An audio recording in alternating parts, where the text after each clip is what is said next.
Assalamualaikum warahmatullahi wabarakatuh. Saya Nabila Kamilia dan teman saya Zidan akan mereview jurnal untuk memenuhi tugas mata kuliah seminar audit. Jurnal ini berjudul Pengaruh Likuiditas, Solvabilitas, dan Ukuran Perusahaan terhadap Audit Report Lag yang ditulis oleh Nova Haristiawan. Abstrak dalam penelitian ini bertujuan untuk mengetahui pengaruh likuiditas, solvabilitas, dan ukuran perusahaan terhadap audit report lag pada perusahaan subotomotif dan komponen yang terdaftar di Bursa Efek Indonesia pada periode 2016 sampai dengan 2020. Jumlah sampel yang digunakan dalam penelitian ini berjumlah 12 perusahaan. Menggunakan metode non-probability sampling dengan teknik purposive sampling. Teknik analisis data yang digunakan yaitu regresi linear berganda. Hasil penelitian ini menunjukkan bahwa likuiditas tidak berpengaruh terhadap audit report lag, yang kedua, solvabilitas berpengaruh terhadap audit report lag, dan yang ketiga, ukuran perusahaan berpengaruh terhadap audit report lag. Pada abstrak tersebut terdapat kata kunci. Apa saja kata kunci tersebut? Kata kuncinya adalah likuiditas, solvabilitas, ukuran perusahaan, dan audit report. Untuk reviewnya terdapat kelebihan dan kekurangan pada abstrak dan judulnya. Yang pertama adalah terdapat nama jurnal, nomor PISSN, nomor EISSN, volume, dan tanggal jurnal. Dan yang kedua, terdapat dua jurnal menggunakan bahasa Inggris dan bahasa Indonesia. Yang ketiga, abstrak menggunakan dua bahasa, yaitu bahasa Inggris dan bahasa Indonesia. Yang keempat, terdapat kata kunci di dalam abstrak yang telah saya sebutkan tadi. Yang kelima, abstrak cukup menggambarkan isi dalam jurnal. Untuk kekurangannya, terdapat dua kekurangan. Yang pertama adalah penulisan jurnal dengan bahasa Inggris seharusnya dengan tulisan miring atau dengan italik.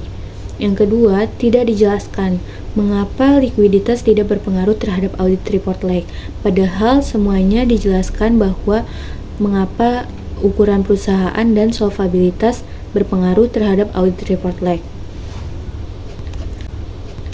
Pada pendahuluan terdapat isi dari penelitian ini, yaitu laporan keuangan merupakan sebuah catatan informasi keuangan pada perusahaan, di mana informasi tersebut nantinya dijadikan sebagai bahan pertimbangan dalam pengambilan keputusan ekonomi dan rencana keberlanjutan perusahaan.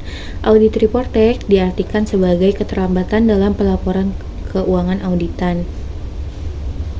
Untuk penelitian ini, peneliti memasukkan jurnal-jurnal terdahulu sebagai referensi atau patokan dalam melakukan penelitian supaya dapat dijadikan acuan. Yang dimasukkan dalam penelitian ini yaitu penelitian dari Reni Yendrawati dan Farabi Wahyu Mahendra pada 2018 yang menunjukkan bahwa probabilitas memiliki efek negatif pada laporan audit lag, sedangkan solvabilitas, likuiditas, ukuran perusahaan tidak mempengaruhi audit report lag. Yang kedua, ada penelitian dari Jusdiadura pada tahun 2017 menunjukkan bahwa profitabilitas berpengaruh terhadap audit report lag. Selanjutnya, pada pendahuluan ini dimasukkan rumusan masalah. Apa saja rumusan masalah dari penelitian ini? Yang pertama ada apakah likuiditas berpengaruh terhadap audit report lag, dan yang kedua, apakah solvabilitas berpengaruh terhadap audit report lag. Yang ketiga, apakah ukuran perusahaan berpengaruh terhadap audit report lag. Untuk reviewnya dari kelebihan dan kekurangannya adalah kelebihannya ada dua, yaitu yang pertama memasukkan penelitian terdahulu sebagai referensi peneliti. Yang kedua, ada rumusan masalah di dalam pendahuluan. Untuk kekurangannya, yang pertama adalah tidak adanya kasus atau fenomena yang dimasukkan ke dalam penelitian ini, sehingga tidak adanya acuan untuk kasus-kasus tersebut. Yang kedua, tujuan penelitian tidak dicantumkan.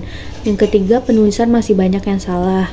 Yang keempat, peneliti menyebutkan tertarik melakukan penelitian tersebut.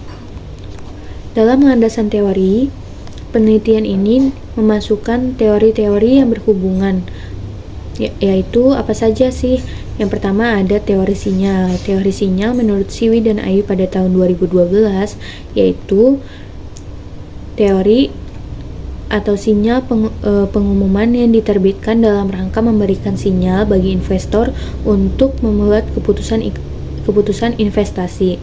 Yang kedua ada auditing.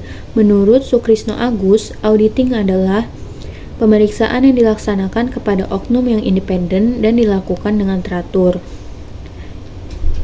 Yang ketiga ada teori audit report lag. Menurut Hayes tahun 2014 dalam halaman 3 sampai dengan 5.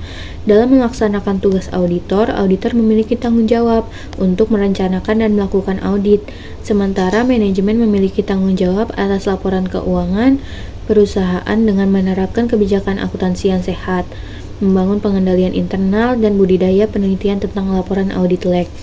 Untuk teori likuiditas, menurut Munawir pada tahun 2001, likuiditas adalah kemampuan perusahaan untuk memenuhi kewajiban atau hutang-hutangnya pada saat ditagih. Sedangkan solvabilitas yaitu artinya kemampuan suatu perusahaan dalam memenuhi segala kewajibannya. Kewajiban di sini adalah utang-utang yang harus dibayarkan. Sedangkan ukuran perusahaan artinya adalah perbandingan besar atau kecilnya nilai suatu perusahaan. Review kelebihan dan kekurangannya. Kelebihannya terdapat 2. Yang pertama adalah peneliti tidak memasukkan satu sumber untuk teori atau pengertian per variabel.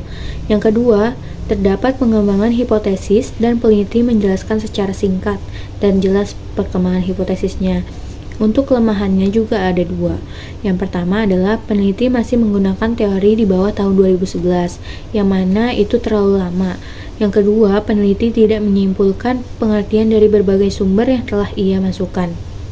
Hasil dari pembahasan ini terdapat kelebihan dan kelemahan. Kelebihan pertama yaitu di dalam jurnal peneliti memasukkan hasil pengujian hipotesis dan penelitian dari masing-masing uji. Yang kedua, pembahasan di dalam jurnal ini juga cukup ringkas dan mudah dipahami oleh para pembaca, serta tidak hanya berpangku pada angka, tetapi berpangku juga teori dan hipotesis sebelumnya. Nah, untuk kelemahannya ini, seharusnya tabulasi data itu tidak perlu dimasukkan ke dalam jurnal, cukup hasil uji saja yang dimasukkan, dan data yang diolah juga cukup sedikit, hanya 36 data. Kalau bisa itu data yang diolah ya di atas 50 data agar lebih baik lagi. Nah, di sini saya juga akan menjelaskan tentang rekomendasi dan kebijakan dalam jurnal ini. Di dalam rekomendasinya, saya juga cukup setuju sama peneliti dalam jurnal ini. Peneliti mengharapkan untuk peneliti selanjutnya dapat menambahkan sampel yang akan diliti oleh peneliti selanjutnya dengan meneliti lebih banyak perusahaan. Dan yang kedua, rekomendasi kedua yaitu peneliti juga menambahkan variabel-variabel yang lain dapat menjelaskan audit report lag secara lebih luas. Ya, seharusnya untuk peneliti selanjutnya juga dapat menambahkan variabel-variabel lain selain likuiditas, solvabilitas, dan ukuran perusahaan. Bisa saja dia memakai audit fee atau ukuran KAP dan yang lain boleh saja. Di sini di kebijakannya berdasarkan hasil dalam intervensi penelitian ini, maka peneliti memberikan saran sebagai rekomendasi kebijakan untuk peneliti selanjutnya. Sampel yang digunakan peneliti ini kurang banyak. Ya, saya setuju dengan peneliti karena jika dilihat penelitian ini sampelnya kurang banyak. Dia hanya menggunakan 12 perusahaan subotomotif yang terdaftar di Bursa Efek pada tahun 2016 sampai 2020. Menurut saya peneliti selanjutnya bisa menggunakan sampel lain seperti pada perusahaan consumer goods, yaitu dia ada sekitar 100 data. Itu bisa digunakan. Yang kedua, itu variabel independen yang digunakan hanya dapat menjelaskan variabel dependen sebesar 28,9%. Dari hasil tersebut dapat disimpulkan bahwa masih ada banyak variabel yang dapat mempengaruhi audit report lag. Nah, di dalam kebijakan dan rekomendasi ini saya memberikan review. Ini kelebihannya, dalam jurnal ini peneliti juga memberikan rekomendasi dan kebijakan untuk peneliti selanjutnya yang membahas seputar audit report lag, karena sudah bagus peneliti memberikan rekomendasi. Ya, di sini juga terdapat daftar pustaka. Menurut saya sudah cukup bagus menambahkan daftar pustaka, karena daftar pustaka ini sudah sesuai ditulisnya sesuai dengan abjad. Tapi kelemahannya ini, daftar pustaka bisa dikatakan kurang karena hanya mencantumkan sebanyak 11 referensi saja.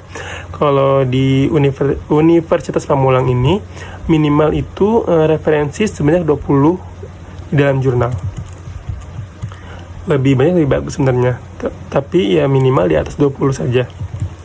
Nah, di sini saya akan menjelaskan kelebihan dan maksudnya kesimpulan dari review jurnal ini. Untuk kelebihannya, terdapat nama jurnal, nomor ISSN, nomor ISSN, volume dan tahun jurnal.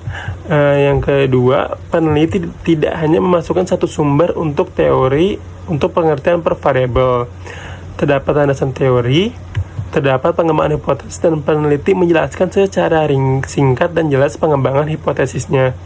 Peneliti memasukkan deskripsi umum atas perusahaan yang ia teliti. Peneliti memasukkan kriteria perusahaan yang menjadi sampel. Peneliti memasukkan tabulasi data dan daftar pustaka berurutan sesuai dengan abjad.